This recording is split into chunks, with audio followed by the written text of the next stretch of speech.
Ora bem, meus amigos, muito boa noite. Boa noite. Está tudo bem disposto ou não? Ainda não acordei ninguém com este boa noite, pois não? Pronto, isso é que é importante.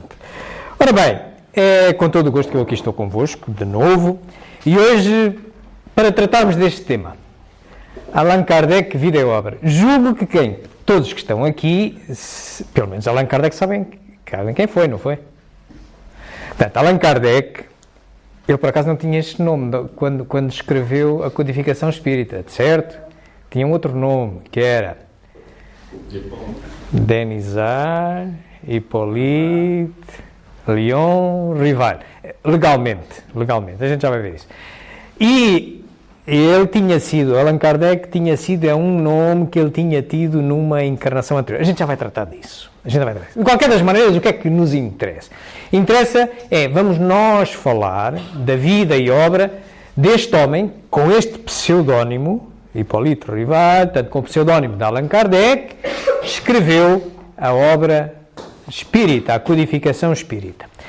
Vamos começar por olhar exatamente para as encarnações que se julga que ele teve antes, das quais uma delas é exatamente Allan Kardec, que ele depois vem a assumir como um druida na Gália.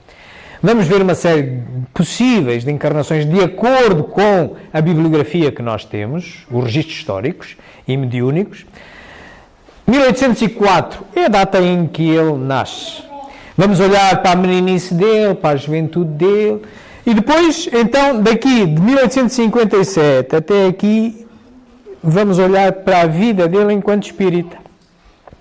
A partir daqui é que ele começa a usar o pseudónimo de Allan Kardec. Até aqui ele é Denisard Hippolyte Léon Rivail. E continua a ser, mas para escrever a codificação ele adota o pseudónimo de Kardec. E depois, estas datas que aqui nós vemos têm a ver com as datas de lançamentos das obras mais conhecidas dele. Que na realidade ele deixa escrito num catálogo racional para se fazer uma biblioteca espírita, ele deixa escrito que fundamentais são 11, não são 5, como às vezes a gente vai falar, mas já vamos ver a seu tempo. De qualquer das maneiras, nós vamos apenas olhar para estas datas em que são importantes. E ele depois vai falecer, ou desencarnar em 1869, e claro, nós vamos olhar um bocadinho também, tal como olhamos no antes, vamos olhar um bocadinho para o depois. O que é que aconteceu depois disto? Muito bem, então comecemos por aqui. O que é conhecido como tendo sido encarnações prévias deste homem? Denisard Hippolyte Léon Rivail. Bem, uma primeira, nós consultando este livro, é um livro mediúnico. O espírito é Conde de Rochester e a médium é esta senhora. Vera é uma russa, uma médium russa. E ele, através dela, diz que ele terá sido o sacerdote Amenófis no Antigo Egito. Estamos a falar 3.000 e muitos anos, em relação à nossa era atual. Que terá vivido aí na mesma altura que Moisés. Ok? Moisés. Vale o que vale, não... Está escrito. É um espírito que disse isso. A seguir, em termos históricos, consta que ele terá sido Platão. Mas eu ponho aqui um grande ponto de interrogação, porque o próprio Hippolyte Rivail, ou Allan Kardec, também põe essa interrogação. Isto é-lhe dito a ele próprio, Hippolyte Rivail, pelo mesmo espírito, o espírito Zéfiro, que é um espírito familiar, que lhe diz que os dois, o Zéfiro e ele, quando tinham o nome de Allan Kardec, os dois estavam encarnados na Gália e eram sacerdotes druidas. Portanto, o mesmo espírito que lhe diz que ele tinha sido Allan Kardec, e ele faz fé, tanta fé que assume esse pseudónimo, também lhe diz que ele tinha sido Platão, ok? Mas Kardec não dá muita confiança a isto e não ouvimos ele assumir esta personalidade. A seguir há cá está, o mesmo espírito Zéfiro, através não só da Caroline Baudin, mas ela agora confirma pela Jafé e pela Rose, com 3 médios, está à boa maneira científica de Kardec, confirmar várias fontes. Sim, dizem que ele terá sido um sacerdote druida, por volta de 58 a.C., era Júlio César, imperador do Império Romano. Isto vem neste livro também. E sim, esta há uma grande probabilidade. Todos nós ouvimos falar Allan Kardec, aqui está Allan Kardec. Allan Kardec era uma vida anterior deste senhor francês, Denis Hippolyte Léon Rivail. A seguir, a 58 a.C., consta também, através desta obra obtida pela mesma médium, e é Conde de Rochester, mas é a mesma médium aquela que nos deu aquela primeira indicação no tempo dos egípcios. Dele. Também diz que ele terá sido um centurião romano, Quirilius Cornélius, que tem uma particularidade. Quando Jesus foi preso, quis deixá-lo fugir e ofereceu-se para morrer no seu lugar. Vale o que vale. Só estamos a dizer, consultando a história, os documentos que há, que consta que ele também terá tido esta encarnação.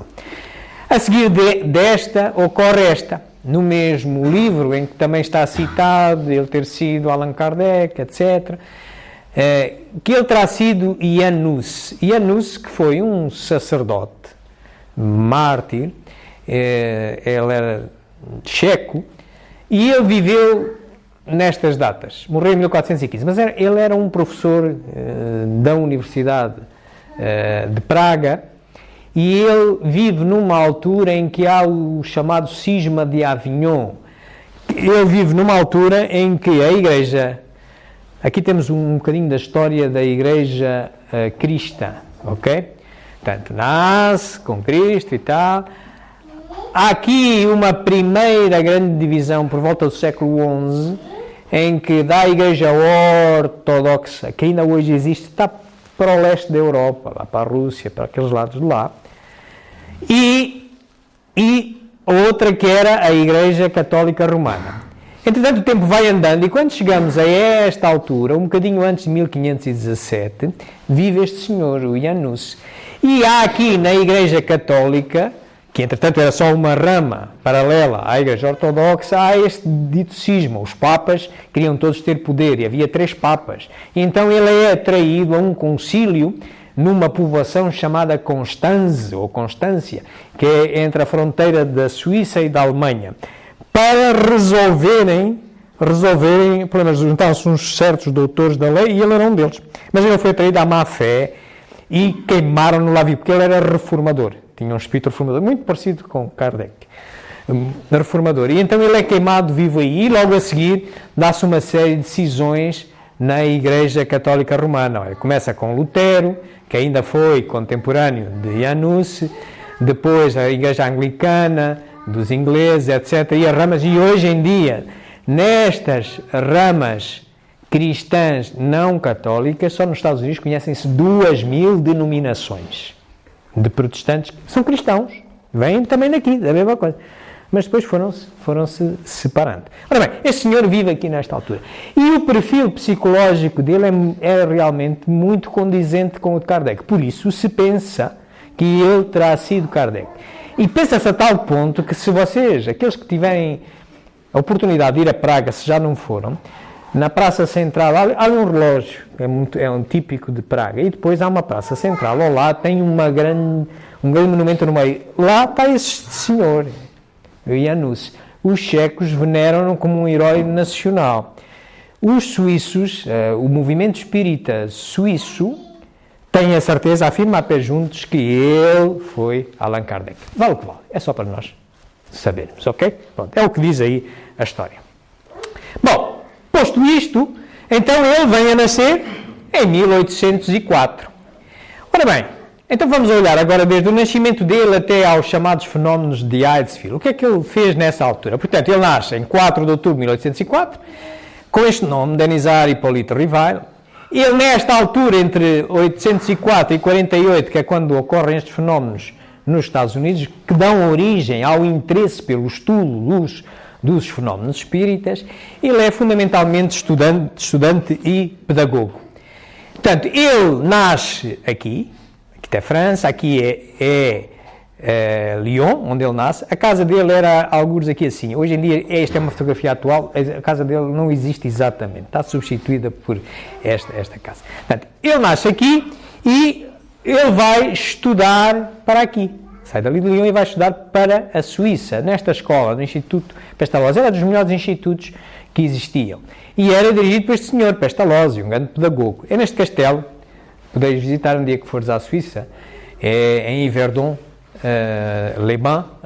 É interessante visitar o castelo, há lá algumas referências a ele, mas fundamentalmente ao professor dele, Pestalozzi. E, portanto, ele vai para lá, repara, ele nasce em 1804, portanto, ele aos 11 anos, 1815, vai para lá e mantém-se 7 anos lá, a estudar, ok? Até 1822.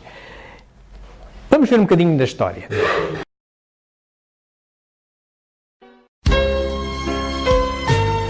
Allan Kardec nasceu em 3 de outubro de 1804, na cidade de Lyon, França, e foi batizado com o nome Hippolyte Léon Denisard Rivail. Filho de uma tradicional família católica, graduada em Pedagogia e Direito, o menino Rivail recebeu uma educação primorosa e desde cedo já demonstrava excepcionais virtudes intelectuais. Concluiu o curso escolar em Yverdon, Suíça, no famoso Instituto Pestalozzi, na época a escola modelo da Europa.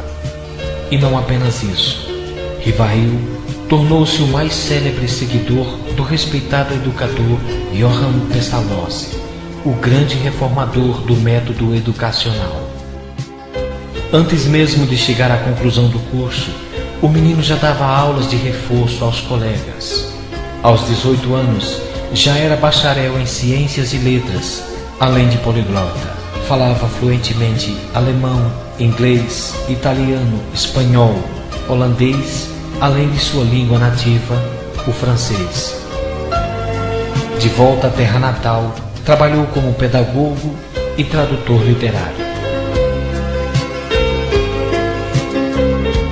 Portanto, Kardec começa formando-se como um professor, um atual professor 2, um pedagogo, falava uma série de línguas e ensinava uma série de disciplinas. Portanto, e ele regressa à França e vai viver, a primeira morada que ele tem, solteiro ainda, depois de ter vindo da Suíça, ele vai viver em Paris, exatamente aqui. Aqui está Notre Dame, e é a sul, no Rio Sena. Vai viver ali assim, na Rua da Harpe, mais nesta rua que aqui está.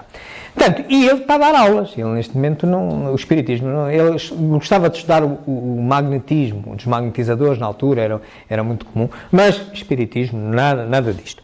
Portanto, ele vai dando as suas aulas, muda, passado uns anitos, em 28, ele está aqui, digamos, 5 anos, depois muda-se para aqui, para a rua de Vaugirard, portanto, continua aqui a sul de Notre Dame, na parte sul de Paris, e continua a dar as suas aulas, e ele depois ainda muda, em 32, ele muda para aqui, para a Rue de Sèvres. Isto tem muita importância, esta morada, para a vida dele, tem muita importância porquê? Neste sítio que aqui está, existia um colégio em que ele era professor, um colégio da família dele, que depois foi abaixo, ele abriu falência e tal, foi abaixo. E ele dava lá aulas, mas conhece lá, nesse colégio, a sua futura esposa, Amélie Boudet, e casa-se com ela, exatamente em 6 de fevereiro de 1832. Ok? Portanto, enquanto vive aqui, é a primeira morada de professor casado. Julgo que está para ali em 1900, tem que alterar aquilo. Já envelhecia a senhora há mais 100 anos, pois é. Vocês estão atentos, estava a ver que não, sinceramente. Muito bem, então temos que desfazer aquela coisa de futuro. Ora bem, e ele vai, entretanto, produzindo uma série. Ele foi sempre um indivíduo muito estudioso, gostava de ensinar e ele escreve muitos livros. Nós só estamos normalmente ligados à parte da carreira dele como espírita, mas atenção, olha, curso prático de aritmética de 1º grau, memória sobre gramática francesa clássica, isto são uma série de obras, não estão aqui todas, mas uma série de obras que ele publicou desde 1824 até 1856, que ele começa a se interessar pelos assuntos espíritas aqui mais ou menos nesta altura. Bom, mas entretanto ele é professor e interessado por isto, quando se dá do outro lado do Atlântico, nos Estados Unidos da América, numa cidadezinha chamada Hydesville, dão-se estes fenómenos de Hydesville em 1848. Que fenómenos são estes? Vamos recordar. Em 11 de dezembro de 1847, uma família de origem alemã se instalou em uma modesta casa no vilarejo de Riedesville, estado de Nova York, nos Estados Unidos. A família Fox era formada pelo Sr. John Fox, sua esposa Margaret Fox e seus filhos, entre eles as duas filhas, Kate e Margaret, como a mãe. Na noite de 31 de março de 1848, houve uma série de sons muito fortes e contínuos. A garota Kate desafiou a força invisível a repetir, com algum barulho, a quantidade de palmas que ela batia. A resposta foi imediata. Margaret Fox, a mãe, fez um teste. Perguntou algo que somente ela ou algum familiar podia responder. Perguntou as idades de seus filhos. A resposta veio com exatidão. Perguntou se era um espírito que batia. 2 pancadas responderam sua pergunta. Assim, Margaret iniciou uma espécie de entrevista, onde acabou descobrindo que aquele era um espírito de um homem que foi assassinado naquela casa. Na época dos fenômenos, as 2 garotas, Margaret e Kate, foram afastadas de sua casa, pois suspeitavam que os fenômenos eram ligados à presença de ambas. Entretanto, os ruídos acompanharam as irmãs Fox. Em algum tempo, os fenômenos já aconteciam nas residências de outras famílias. Isso fez com que surgisse uma onda espiritualista que passou da América para a Europa, onde o terreno já estava preparado para o estudo, aliada ao desenvolvimento científico. A forma mais comum de manifestações na Europa foi a das mesas girantes. Portanto, e Allan Kardec, na altura ainda não tinha assumido esse pseudónimo, Hippolyte Denisard, Hippolyte Léon Rivail, professor, pedagogo. Isto chegou-lhe, porque começou a ver lá em França as pessoas a andarem a juntar-se às voltas das mesas girantes, e gira para aqui, gira para acolá e tal. Portanto, aquilo não havia cinema, não é? E o pessoal divertia-se nos cafés à noite a brincar com as mesas porque achavam piada que vinham dali umas mensagens quaisquer. Portanto, e aquilo interessou a Kardec.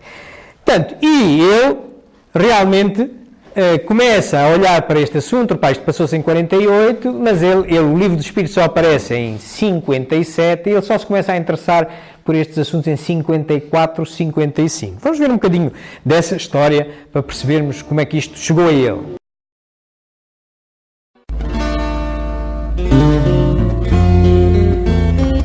Em 1854, o professor foi convidado para uma sessão espiritual na casa de amigos, bastante desconfiado das manifestações.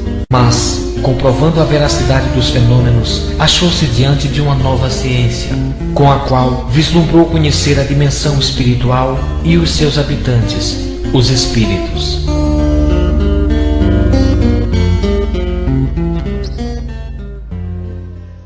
Foi aí que, pela primeira vez, presenciei o fenômeno das mesas que giravam, saltavam e corriam. Assisti então a alguns ensaios muito imperfeitos da escrita mediúnica. Sem dúvida, havia ali um fato que necessariamente decorria de uma causa. Foi nessas reuniões que comecei os meus estudos sérios de espiritismo. Tomou para si a tarefa de investigar aqueles efeitos e suas causas, sem preconceito ou dogmatismo, tal como um cientista, fazendo uso da observação e da razão.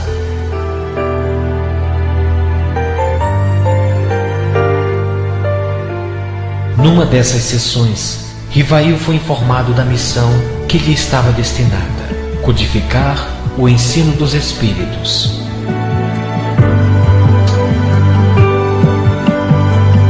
Para distinguir seu trabalho profissional como pedagogo e a nova fase de sua vida, passou a usar o pseudônimo de Allan Kardec. Conforme revelação da espiritualidade, esse nome era o mesmo que havia usado em uma reencarnação, quando havia sido um sacerdote druida. Estava inaugurado o trabalho da codificação espírita. Muito bem, e ele então interessa-se por isso e vem como primeira obra que ele vai publicar é o Livro dos Espíritos, mas há uns anos de trabalho. Vimos ali que em 54, 55, ele em 55 vai à primeira reunião mediúnica e acha que aquilo não é só a brincadeira das mesas, aquilo era fútil demais, havia ali uma inteligência que queria dizer mais coisas. E então ele vive nessa altura, ele muda-se para aqui, Rua de Martir 8, é exatamente assim hoje, é nesta portinha que aqui está. Ele vivia ali para dentro, aqui tem uma entrada, ele vivia ali para dentro. Portanto, ele vive ali na Rua de Martir 8 e é aí que ele começa, portanto, ele está a viver aqui em 1855-59 e ele começa a frequentar algumas sessões espíritas aqui na casa da senhora Pleine Maison. Ouvimos falar no filme, portanto. Ele vive ali e vinha aqui à casa da senhora Pleine Maison. Portanto, já estamos a parte norte de Paris, a parte norte do Sena. Também vai à casa da família Boudin. A tal médium que lhe diz a Caroline que ele havia sido Kardec e Platão, através do espírito familiar dele, é esta menina. Isto eram duas irmãs. E viviam aqui. Isto era relativamente perto em Paris, ele andava de um lado para o outro, mas ia escutando isso. E também, ele aqui via outra médium, lá está o espírito racional dele, ele não se contentava só com uma médium lhe dissesse. Ele ouvia e agora ia fazer as mesmas perguntas a outra médium, a ver se aquilo lhe dava a mesma coisa. E é aqui que ele conhece esta senhora Ruth Céline Jaffé, filha do Sr. Jaffé, que consta ter sido a última encarnação conhecida de Francisco Cândido Xavier. Vale o que vale. Ok? Vale o que vale. Mas foi afirmado por próprio Chico Xavier em vida. Mas vale o que vale, não interessa. Portanto, aqui, andava, pronto. E esta mesma Ruth Céline Jaffé, ela era uma sonâmbula, uma médium sonâmbula, e trabalhava com este senhor, o senhor Rostand, que era um magnetizador, muito amigo de Kardec, estudavam magnetismo animal, etc, não sei o que mais, e também ela deslocava-se à casa do senhor Rostand e fazia lá uns trabalhos e tal, e ele lá ia atrás também, ia recolhendo mais informação. Portanto, e toda esta informação, ele vem então lançar o Livro dos Espíritos exatamente aqui, no chamado Palais Royal, exatamente aqui, na Galeria de Orleans, que hoje já vamos ver uma fotografia, é isto que ali está, não é exatamente aquilo que existia no tempo de Kardec. Portanto, e ele lança o Livro dos Espíritos em 1857. Portanto, nessa Galeria Royal é isto, hoje em dia é isto, mas no tempo de Kardec havia aqui uma cobertura, um telhado aqui por cima. E esta livraria onde ele lançou isto era aqui assim, mais ou menos aqui assim. Agora está lá assim esta fonte. Pronto, e sai a primeira edição do Livro dos Espíritos, que nessa altura tinha apenas 501 perguntas, só tinha 3 partes, as que temos agora aí tem 4 partes, tinha uma introdução e uns prolegómenos. Mas ele revê esta obra nada mais, nada menos do que 16 vezes até morrer, até 1869. Ok? Portanto, a obra que nós temos hoje não é esta, é outra, que começa a nascer na segunda edição, mas ele até à 12ª faz muitas alterações ainda. Esta obra, eu dizia-vos há pouco que Kardec considerou como obras fundamentais, não foram só as 5 que normalmente a gente às vezes aprende aí nos cursos básicos e tal, o Livro dos Espíritos, o Livro dos Médiuns, o Evangelho, o Céu e o Inferno e a Gênese. Não, ele considera 11 neste livro, Catálogo Racional para as obras para fundar as obras da Biblioteca Espírita. Esta obra sai em abril de 1869, ele já tinha aquilo escrito, ele morre em 31 de março de 1869 e logo a seguir sai aquilo.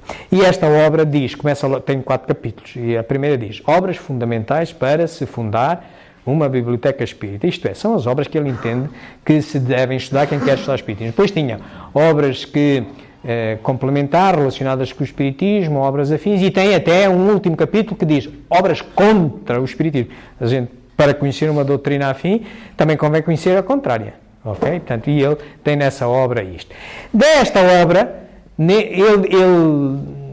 das fundamentais, agora nós podemos dividi-las de facto em umas que são de iniciação, outras que são básicas e outras avançadas. Esta já é uma divisão minha, esta pertence, digamos, à codificação básica.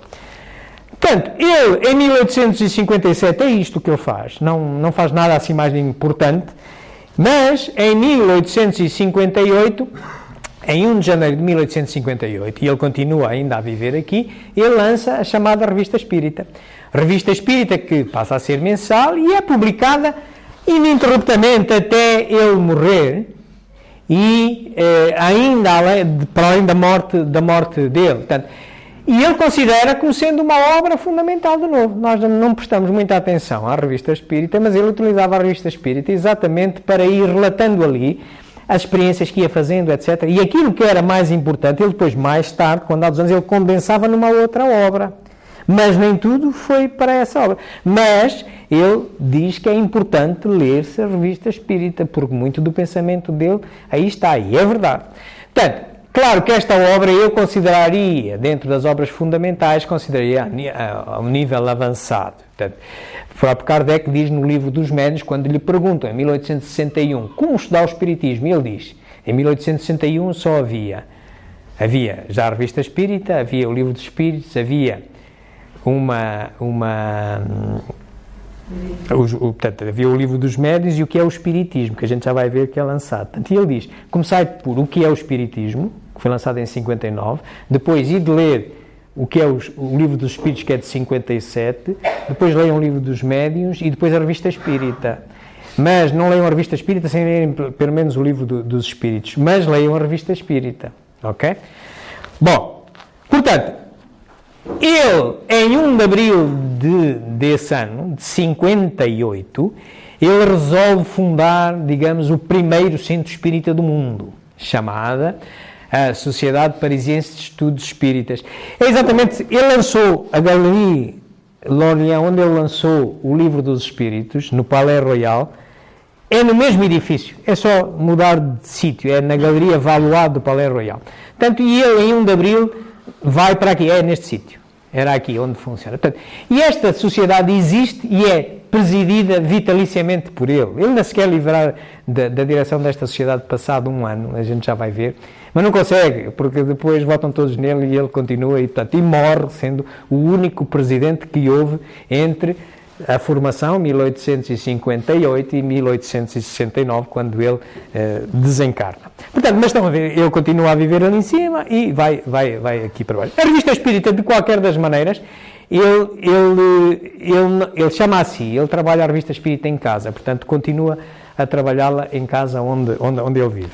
Portanto, e aqui é onde ele fazia as reuniões, começa por ser às terças-feiras, e ele, nesse ano, lança este livro a seguir. Portanto, ele tinha lançado o Livro dos Espíritos, depois Revista Espírita, e lança em 58, no mesmo ano em que ele iniciou a Revista Espírita, lança este livro, a Instrução Prática sobre as Manifestações Espíritas. É uma edição única que vem a ser substituído pelo Livro dos Médiuns em 1861, 3 anos depois. Mas é um pequeno manual para as pessoas. Em Paris toda a gente queria ter reuniões mediúnicas, uns a girar mesas, outros a ouvirem os espíritos a cantar coisas e tal. Portanto, e ele foi advertindo, cuidado, o assunto é sério, tenham cuidado. Portanto, e ele faz sair esta obra. Portanto, ela vem, de facto, como vos disse, a ser substituída pelo Livro dos Médiuns. Cá está, vocês podem encontrá-la na internet, só tem uma edição única, está atualizada. Esta é uma capa possível que vocês encontram na internet. E ele, necessariamente, publicou na Revista Espírita também a saída dessa obra. Portanto, e chegamos a 1859, um ano bastante importante na produção da doutrina espírita. Olha, logo em 1 de abril, ele muda. Tinha estado ali a Sociedade Espírita, em 1 de abril do ano anterior, tinha estado ali, daquele lado do Palácio Royal. Mudou-se para este lado, foi para a Galerie Montpensier. Isto era um restaurante no tempo de Kardec, era o restaurante do Wix. E ele, ao mudar para aqui, tem até que mudar as reuniões, que eram à terça-feira, passa à sexta-feira. Eu acho que isto tem a ver com o funcionamento do restaurante também. E pronto, ele muda-se para aqui em 1 de Abril, a Sociedade Espírita, digamos, o Centro Espírita, o primeiro Centro Espírita do mundo, muda de sítio. E é enquanto ele está aqui que lança outra obra fundamental, que é o Espiritismo. Tem esta forma, sai numa primeira edição um preâmbulo e 2 capítulos, e ele edita esta obra 8 vezes, altera 8 vezes até morrer, até 1868.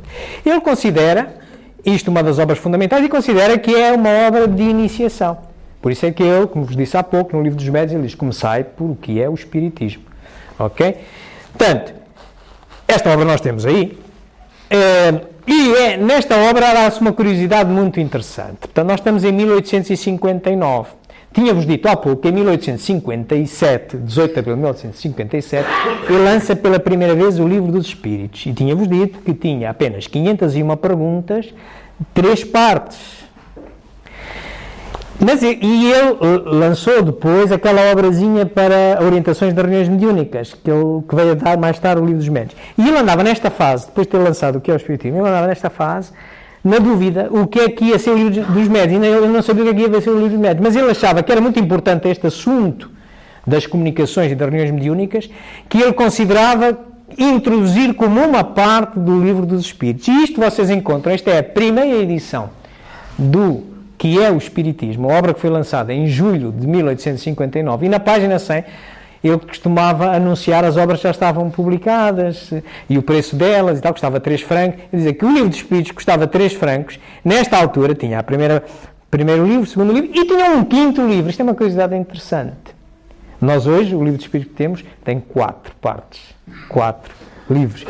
Chegou a ter 5 livros, é uma curiosidade. Depois desaparece, logo a seguir desaparece. Mas isto ele estava na dúvida se esta parte importante da comunicação com o outro mundo, se devia ser um acrescento ao Livro dos Espíritos ou se devia ser uma obra autónoma.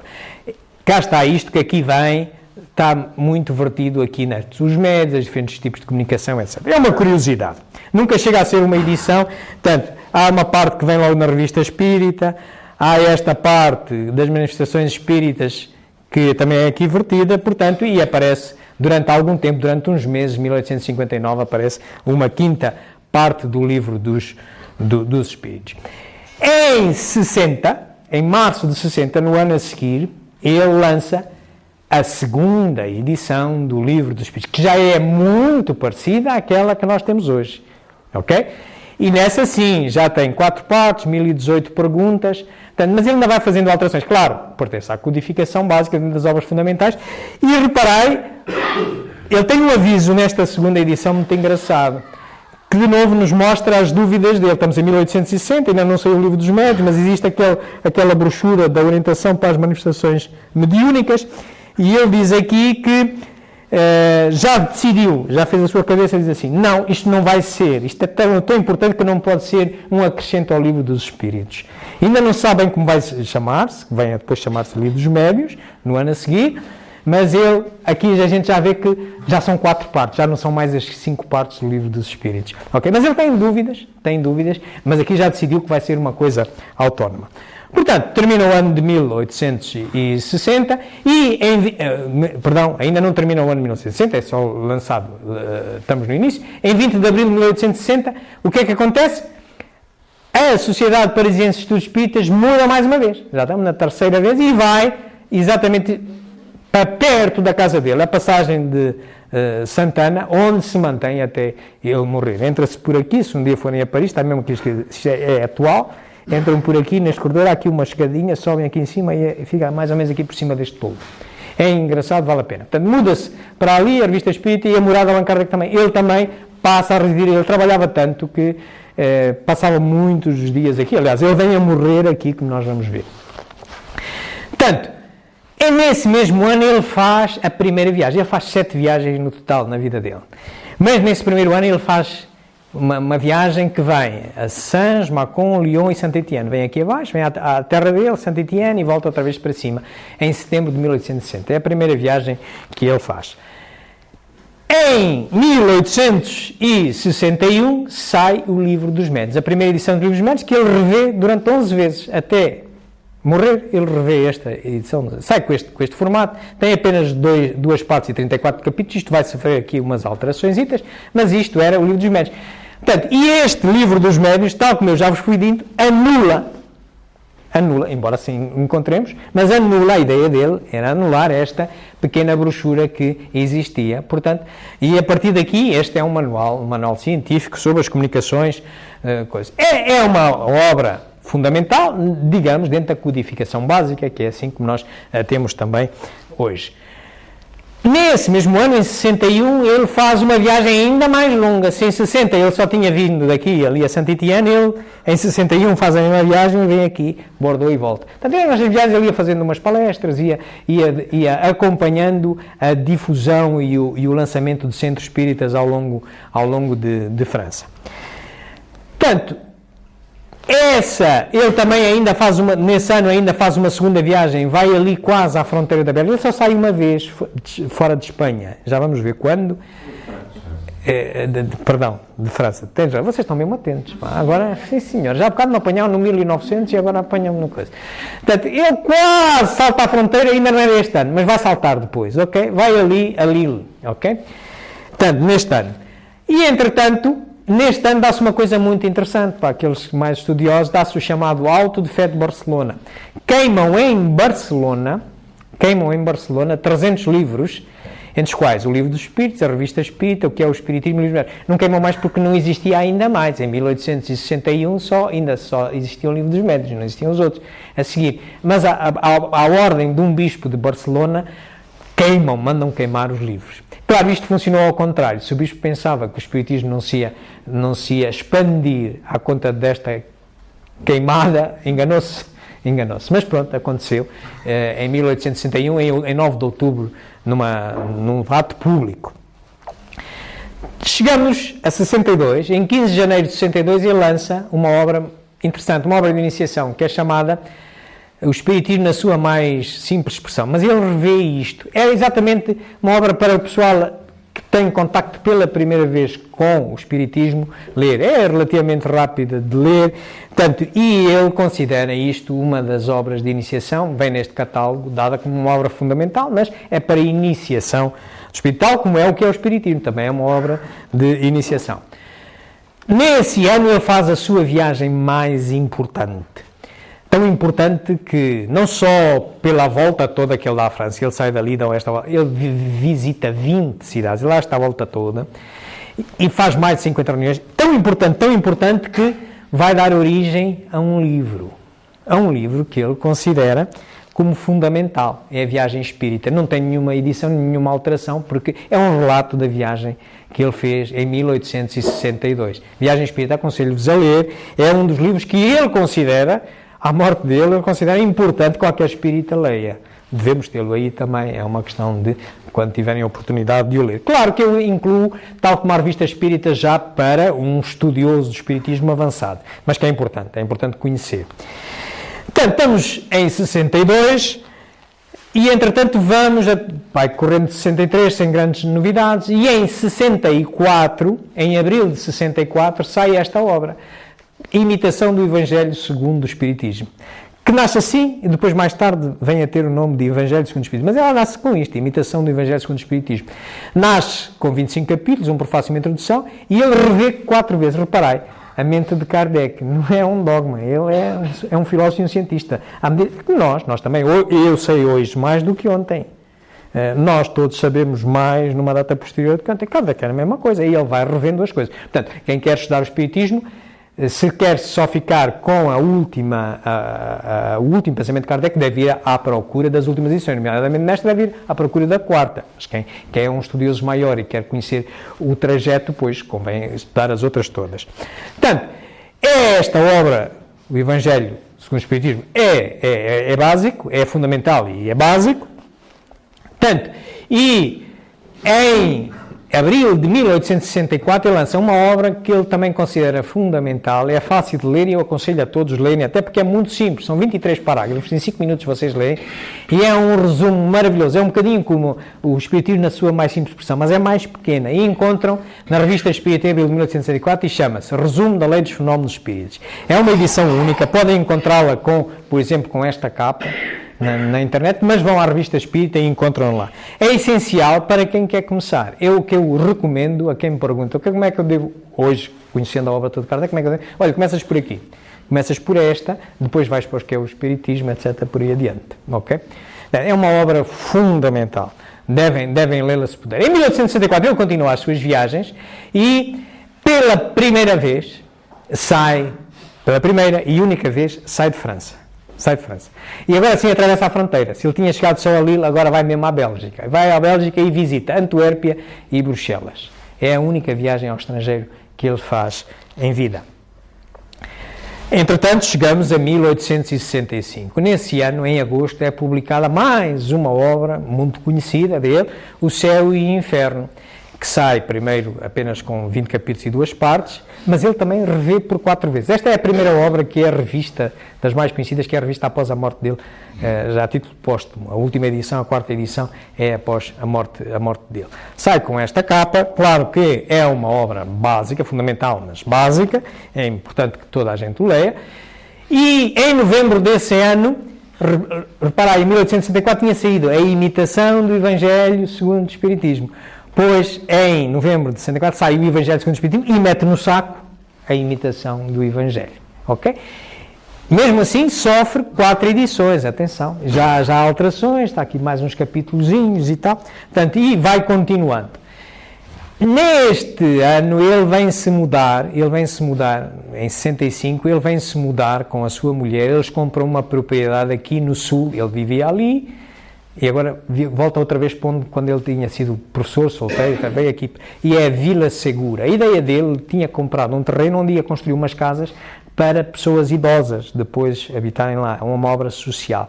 E a mulher vem para cá, e ele continua ali por cima, sempre entretido lá na rua de Passagem de Santana, lá com a Revista Espírita e tal, digamos que era o escritório dele.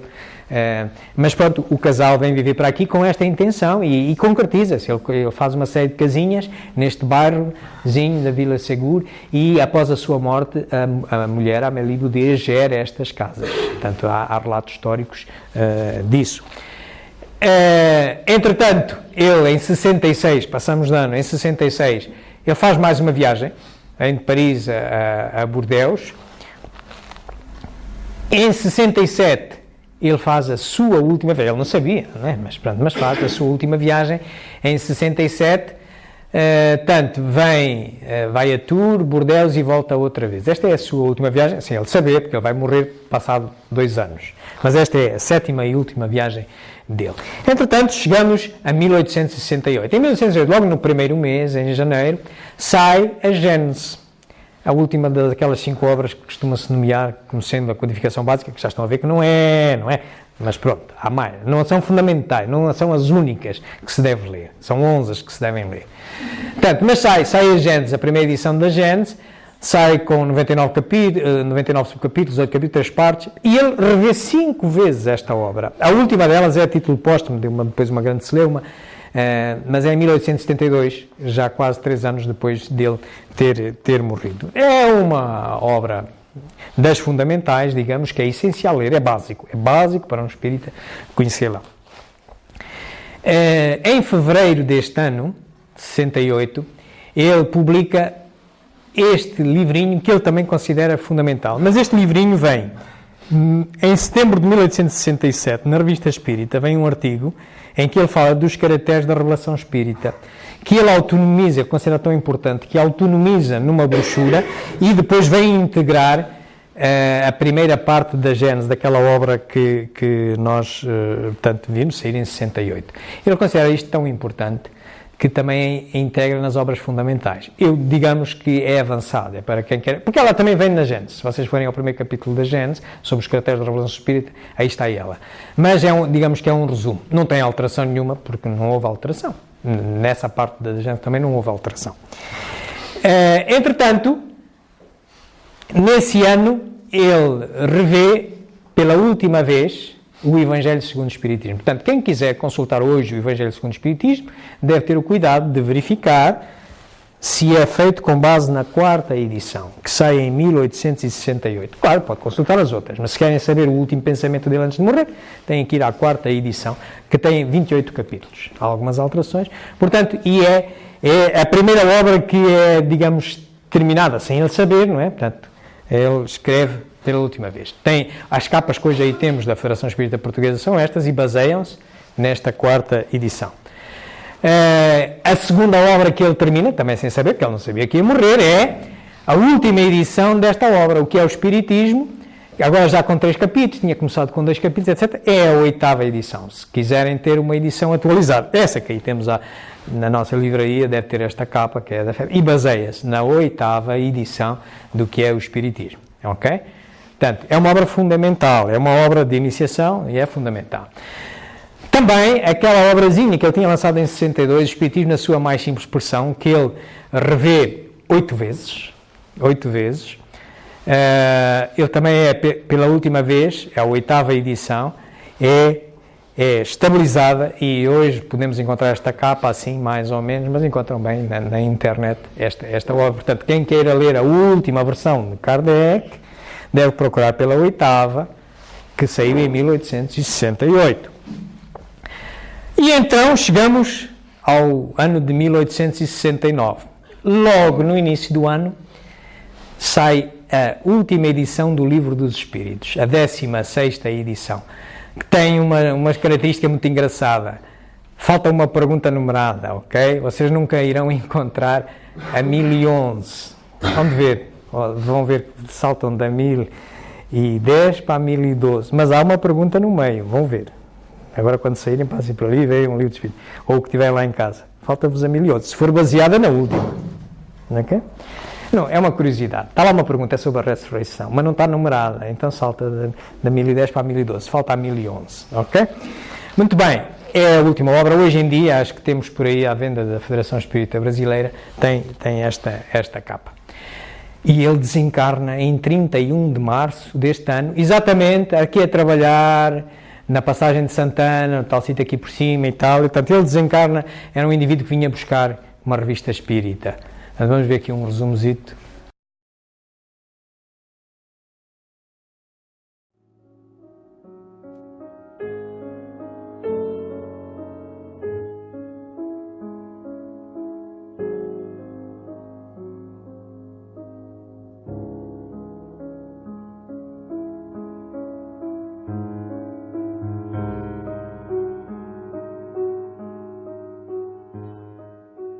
O filósofo Leon Denis, um dos seus discípulos diretos, chamou Kardec de o bom senso encarnado. O eminente astrônomo Camille Flammarion traçou o espírito kardeciano em 3 palavras: trabalho, solidariedade, tolerância. Portanto, ele falece em 31 de março de 1869. O funeral dele é feito para este cemitério de Montmartre, aqui. Ele faleceu aqui. E no dia 2 de abril, isto é o cortejo fúnebre e vai para ali. Ele não se encontra, os restos mortais dele não se encontram hoje aqui. Transladam-se para um outro cemitério que a gente já vai ver a seguir. Mas ele primeiro é enterrado aqui no cemitério de Montmartre. Tem ali uma igrejazinha, é interessante também visitarem, pois, para quem tiver mais curiosidade. Portanto, e nessa altura, tudo vem para baixo. Ele já tinha decidido. Ele, no dia 1 de abril, ele já tinha decidido que, se ele continuasse a viver, vinha tudo aqui para baixo. A revista espírita, a sociedade espírita, a livraria, etc. Vinha aqui para a Rua de Lille, para baixo do rio Sena, outra vez, perto da Vila Segura, onde vivia já com a esposa. Portanto, e assim acontece, e é fundada a Sociedade Anónima de Cachal Central Espiritismo, que ele tinha deixado isto escrito, e a livraria espírita, portanto, e vem aqui para baixo. Entretanto, nesse ano vão saindo uma série de coisas que ele tinha escrito, nomeadamente este tal Catálogo Racional das Obras Espíritas, é uma edição única, naquele em que eu me baseei para vos dizer exatamente que as obras fundamentais são 11, é o Kardec que diz, não sou eu. São 11, e se vocês encontrarem neste catálogo, encontram 4 capítulos, encontram as obras fundamentais, depois obras diversas sobre o Espiritismo, obras afins ao Espiritismo e obras contra o Espiritismo. Portanto, Kardec aconselha que quem quer estudar o Espiritismo, fundar uma biblioteca, consulte aquilo. Mas, no mínimo, ao menos vejam estas, ok? Vejam estas. Com aquelas, portanto, isto é uma capa possível que vocês encontram na internet sobre este catálogo.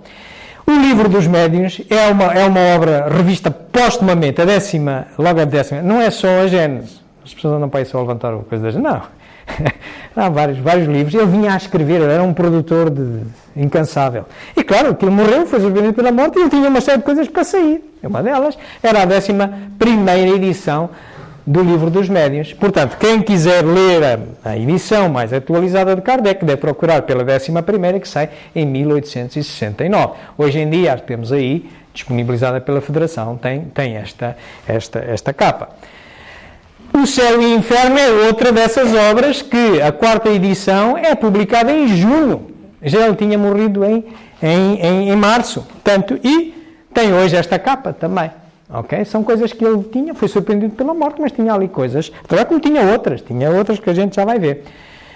Portanto, e então, a partir daqui, o que é que acontece? Bom, passado um ano da morte dele, ele sai então do cemitério onde tinha sido enterrado e vai para o cemitério Père Lachaise, nas redondezas de Paris. Este é o túmulo que lá está. Fizeram um túmulozinho megalítico, parece ser do tempo dos druidas, e a mulher depois foi mais tarde enterrada lá também. É um cemitério onde estão figuras importantes da política, da arte, etc.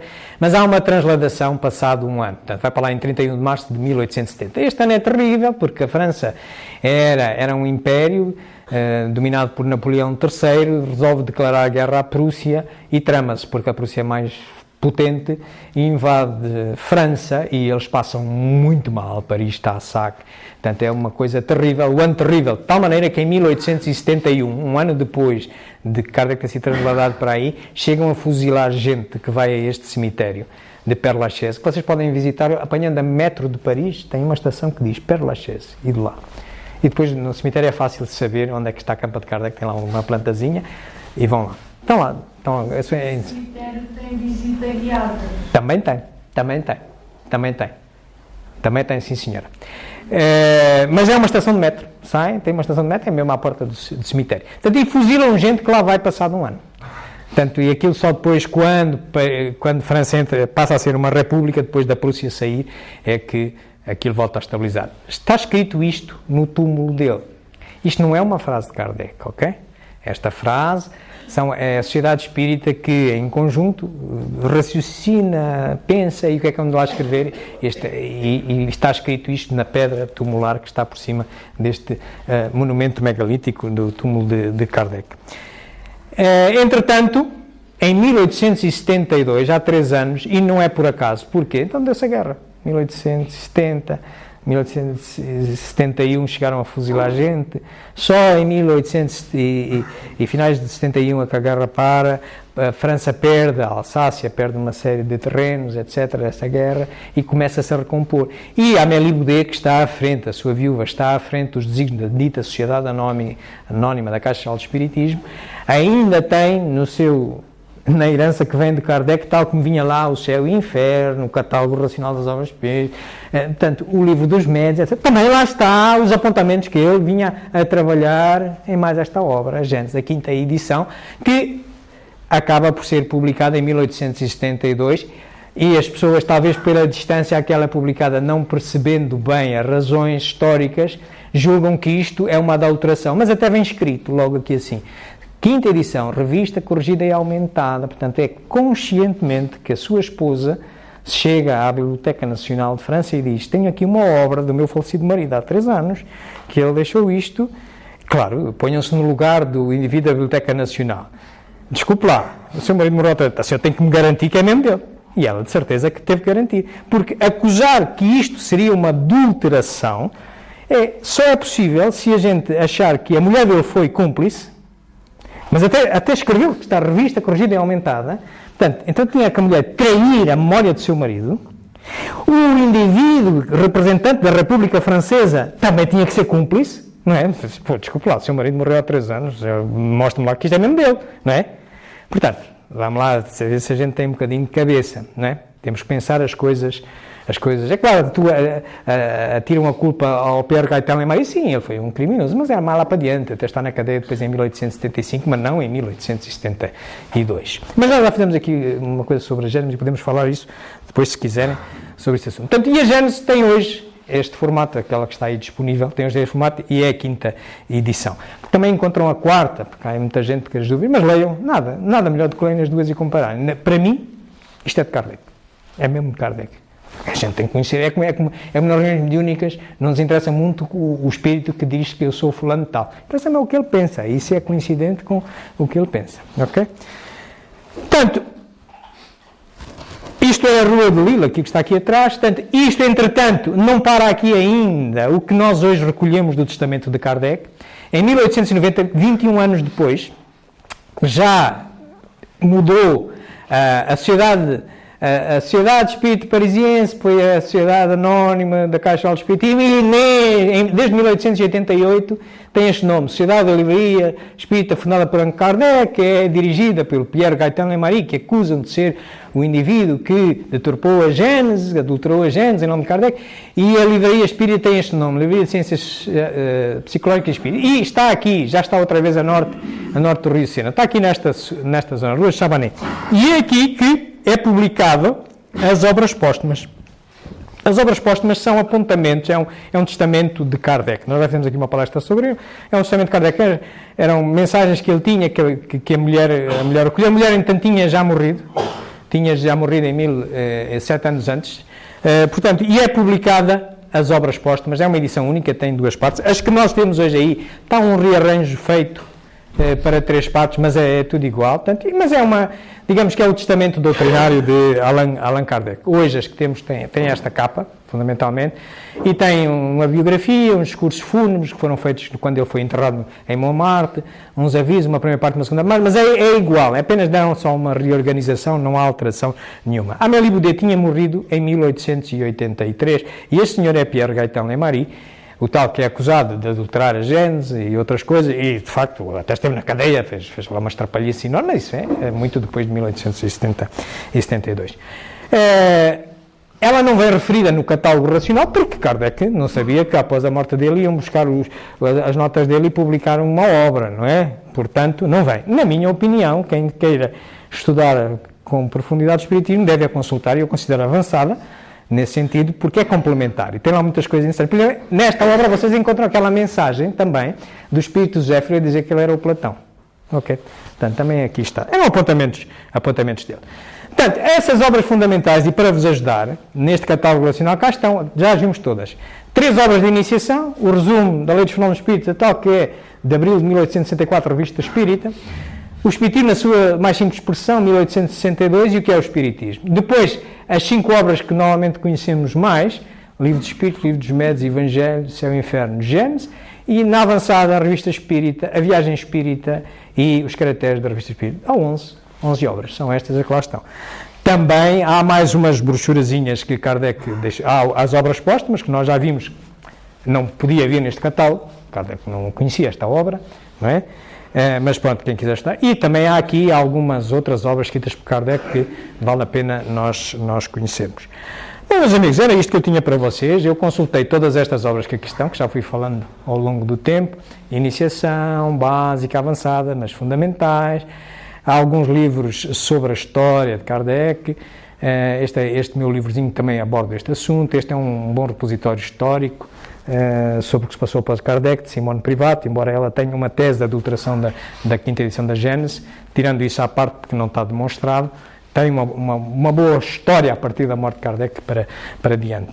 E pronto, meus amigos, eu estou a gravar isto como habitualmente, daqui em um dia ou 2 já poderão ver aqui neste canal, tem também aqui outros contactos meus, como seja aqui o meu e-mail, e no tempo que possa eventualmente sobrar, disparai!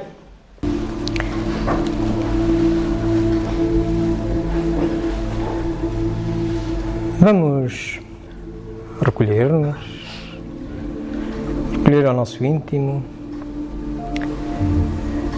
tentando unir-nos a quem está ao nosso lado fisicamente, mas através do pensamento, vibrando bem, tentemos atrair espíritos elevados, espíritos amigos, espíritos afins. E nesta união de ideias, nesta união de carinho, de afeto, de solidariedade, vamos todos em conjunto, os que estão neste plano da vida, plano físico, e os que conosco também já estão unidos em pensamento. Vamos orar. E vamos louvar a Deus, ao Criador de toda esta obra maravilhosa. Hoje estudamos um bocadinho disto, de um filho seu que se destacou nesta área do Espiritismo e que hoje nos possibilita nós recolhermos os benefícios dessa doutrina. Mas é uma obra maravilhosa que nos mostra a reencarnação, mostra o processo evolutivo que nós temos. É digna de louvor. Uma obra deste género é digna de louvor. Louvemos, pois, o Senhor por isso.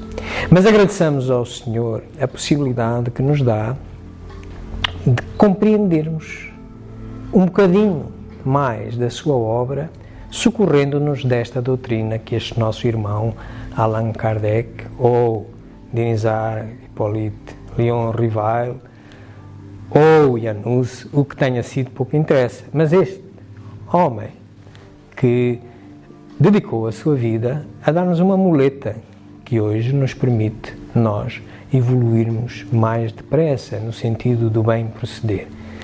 Agradecemos, pois, ao Senhor que nessa sua obra uma das consequências também possa ser esta e que nós beneficiemos. Por fim, peçamos ao Senhor que nos ajude a compreender cada vez melhor a realidade da sua obra. Nos ajude a compreender que a morte não é o fim de nada, é apenas uma passagem, que nós continuamos vivendo. E neste ponto em particular gostaria de vos recordar a alma de uma nossa irmã que partiu há poucas horas, Maria da Conceição, que muitos conhecerão. Vamos também chamá-la para nós, pedir por ela, pedir que ela transite rapidamente pelo normal estado de perturbação que todos passamos, mas sejamos felizes porque esta nossa irmã também cumpriu a sua missão e outras se lhe seguirão. Senhor, pois, nesses momentos, para nós, para os que partem, dá-nos aquela força, dá-nos aquela esperança, dá-nos aquela certeza que a vida inclui tudo isto, que a morte não é nada e que seguimos para diante e seguimos aprendendo e voltaremos e continuaremos sempre a aprender. Bem-aja. Uma boa semana a todos.